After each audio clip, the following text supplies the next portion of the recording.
bilang sama peserta bahwa kalau Anda ingin memasuki dunia usaha, bukan pilih resiko yang paling kecil atau bukan pilih resiko paling besar. Oke. Tapi pilihlah resiko yang paling bisa Anda kendalikan. Oh, pilihlah resiko yang mungkin bisa dikendalikan. Oke.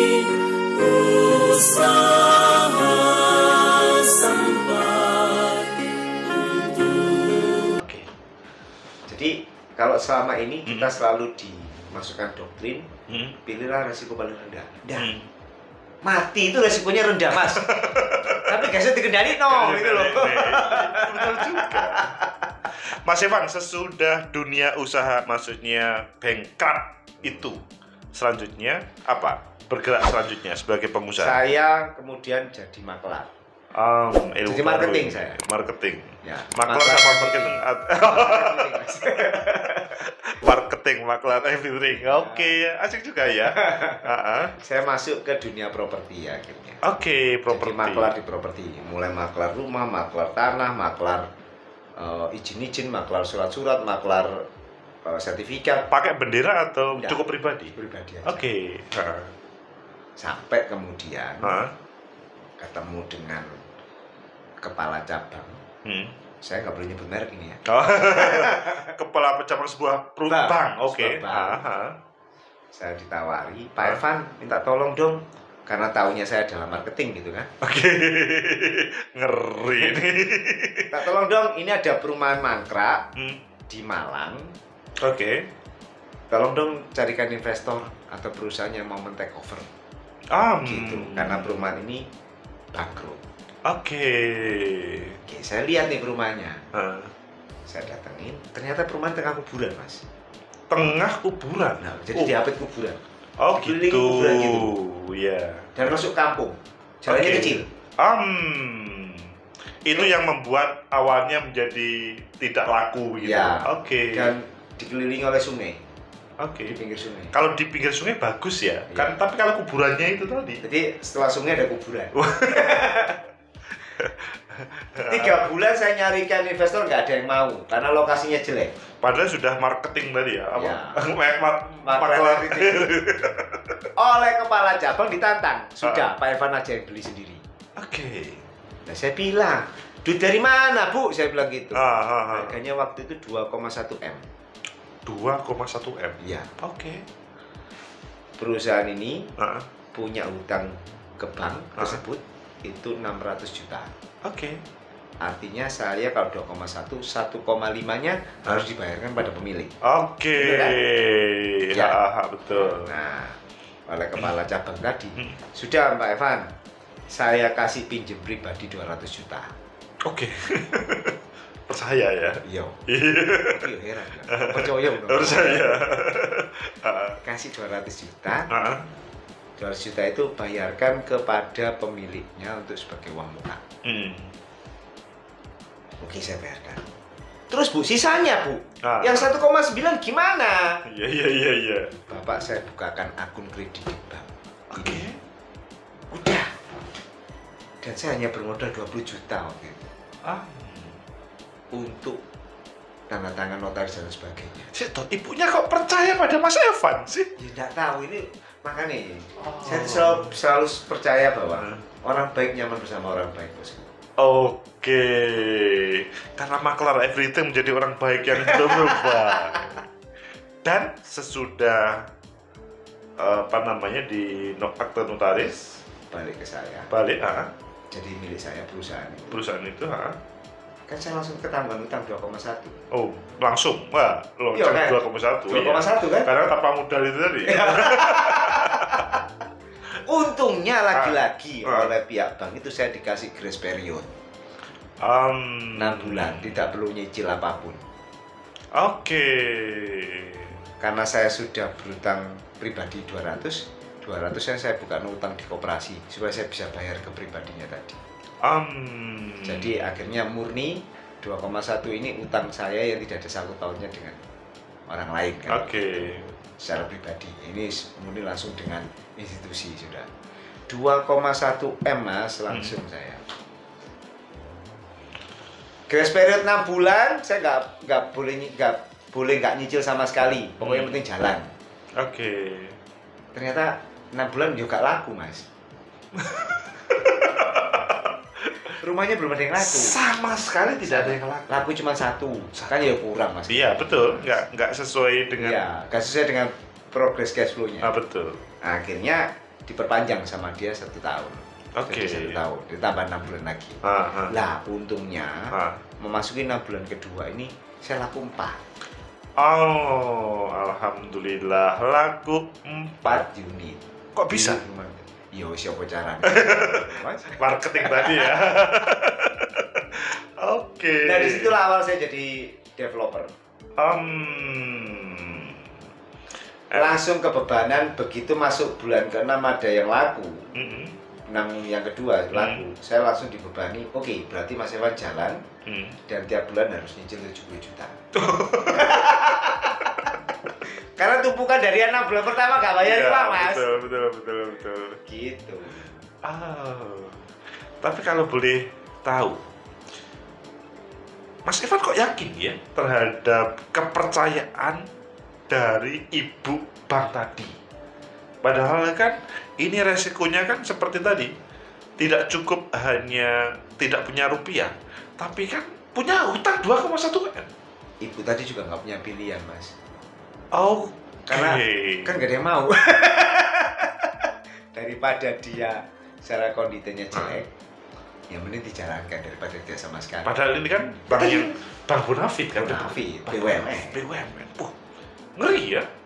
Maksudnya gini, kepercayaan itu kan tidak kaleng-kaleng ya. Itu kepercayaan yang luar biasa. Meskipun memang ini tidak ada sebuah solusi kecuali hanya kepada orang yang mau kan begitu. Ya. Tapi kan mengapa harus memilih Mas Evan?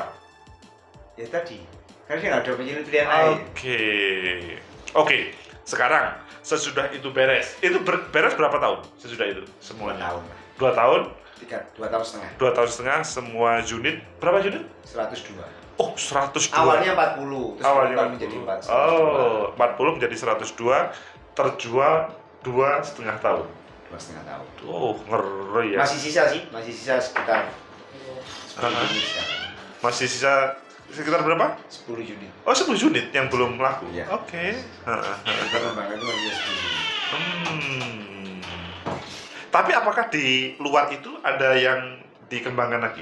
Ada. Oke. Dari situ kemudian ya kita tahu ilmunya bagaimana melakukan take over perusahaan selama 10 tahun. Jadi sejak 2009 sampai 2019. Oh, 2009 2019 Saya tuh sudah melakukan 10 kali jual beli perusahaan. Jadi kontrak yang kayak tadi polanya itu saya beli, saya ambil alih utangnya, saya tata, saya jual.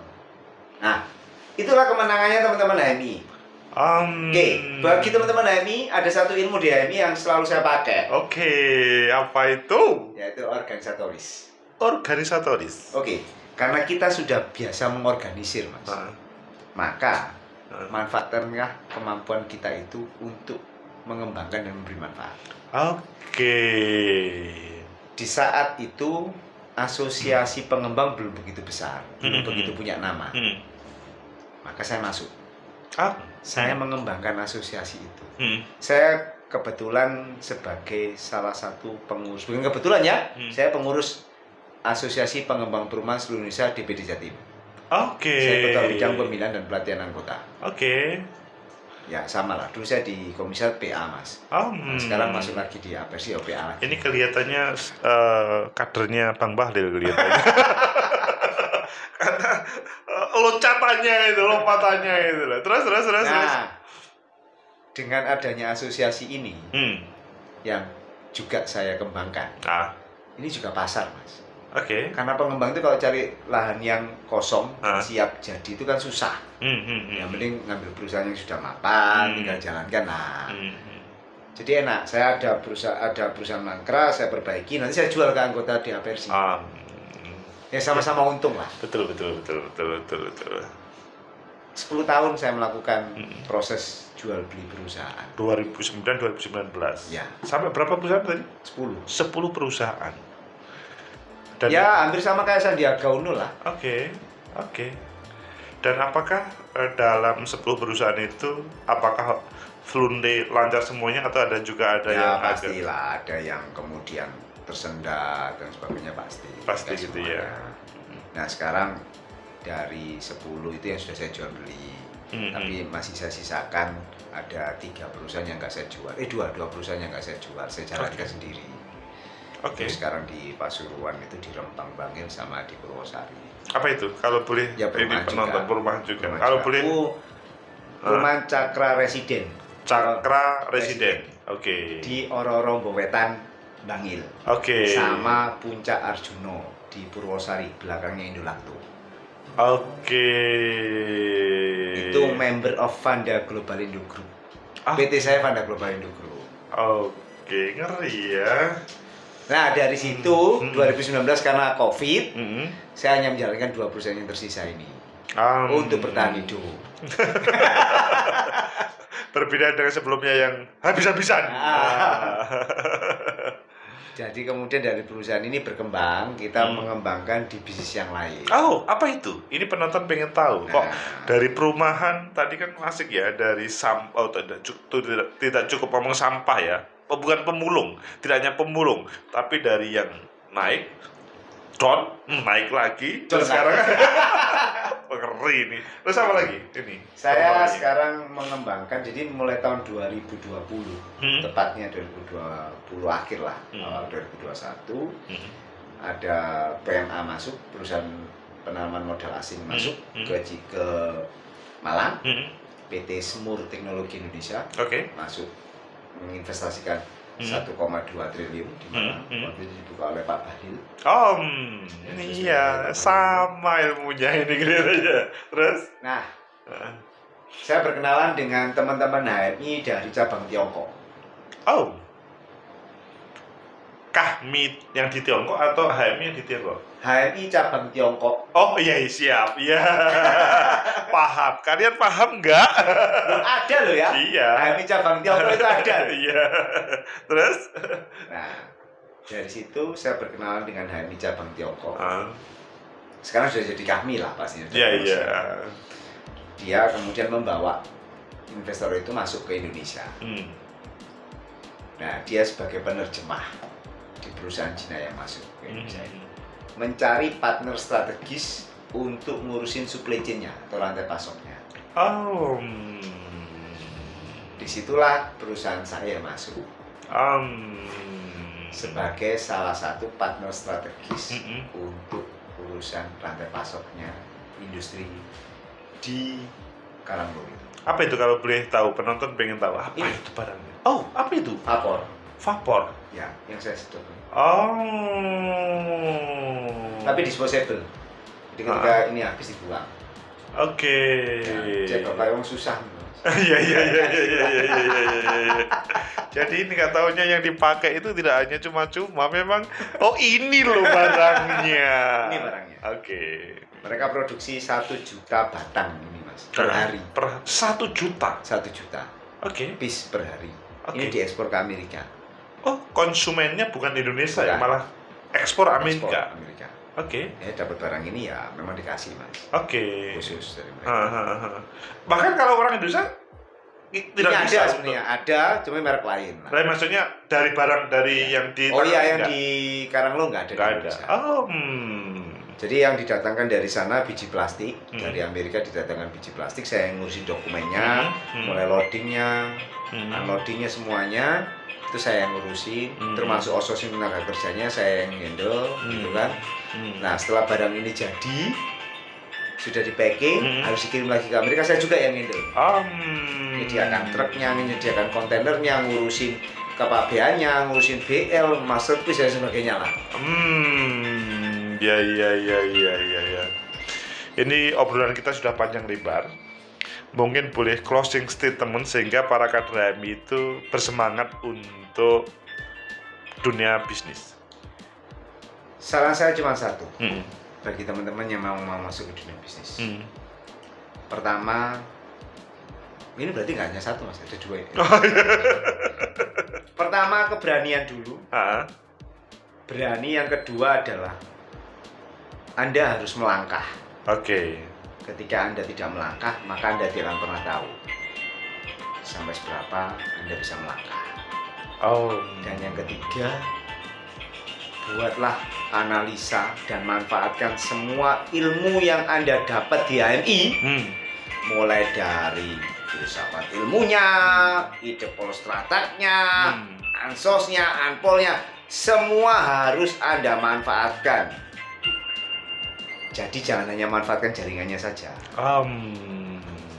Ilmunya lebih besar lagi manfaatnya. Karena saya bisa seperti ini berkat saya di HMI, Mas. Oh, subhanallah. Luar biasa Mas Evan Junaidi. Pemirsa, itulah Mas Evan Junaidi yang sederhana. Kelihatannya sederhana lagi, tapi di belakang itu semuanya luar biasa. Semoga bermanfaat, semoga bisa menjadi motivasi bagi kita bersama. Like, subscribe, comment, and share. Sampai jumpa. Tos, Mas Evan.